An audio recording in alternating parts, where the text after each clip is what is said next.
జియో అంటే జియోలోకి పోతా, టీవీ అంటే టీవీలోకి పోతా, ఫోన్ అంటే ఫోన్లోకి పోతా, పెట్రోల్ బంక్ అంటే పెట్రోల్ బంక్లోకి పోతా. ఇప్పుడు థమ్స్అప్లోకి వచ్చిన, క్యాంపా కోలాలోకి వచ్చిన, అక్కడ నుంచి ఇది వాటర్ బాటిల్లోకి వచ్చిన, ఏమన్నా వదిలినా నేను ఏం వదిలా. డబ్బు సంపాది సంపాది సంపాది, ఇవేవి ఒకరోజు నీకు అక్కడికి రావు. ఈ డబ్బులేవి ఒకరోజు నీకు అక్కడికి రావు.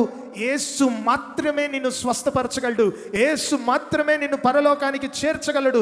యేసు మాత్రమే నిన్ను ఉన్నతంగా గొప్పగా ముందుకు తీసుకుని వెళ్ళగలడు. చాలా మంది ముఖాలు నాకు కనిపిస్తూ ఉన్నాయి. ఒకప్పుడు మీరందరూ భక్తులు, ఒకప్పుడు మీరందరూ దేవుని మందిరంలో 10ంటికి వచ్చి కూర్చొని ఉన్నవారు. కానీ ఈరోజు మీ భక్తి సన్నగిలింది. మీరు దేవునికి దూరం అయిపోయారు. పండగ క్రైస్తవులు అయిపోయారు. పండగలకి పబ్బాలకి దేవుని దగ్గర దర్శనంకి వచ్చినట్టు వస్తున్నారు.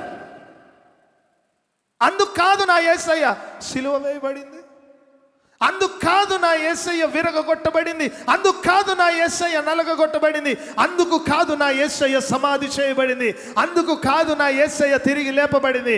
నా యేసయ్య ఎందుకు తిరిగి లేచాడో తెలుసా? తనను అంగీకరించిన వారందరినీ, తన భక్తి కాపాడుకున్న వారందరినీ, నీతి కలిగి జీవించిన వారందరినీ ఒక్కరోజు ఆయన సింహాసనం మీద నుంచి క్రిందకు దిగి ఈ లోకానికి వచ్చి మనందరినీ తీసుకొని వెళ్ళడానికి ఆయన చనిపోయి తిరిగి లేచాడు. కానీ ఆయన భక్తి, ఆయన చావంటే మనకి ఎంత తెలుసు,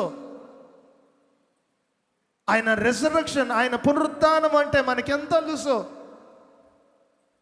సంవత్సరానికి 3 రోజులు మందిరానికి వచ్చే భక్తి ఒకవేళ ఉంటే ఎంత, అది పోతే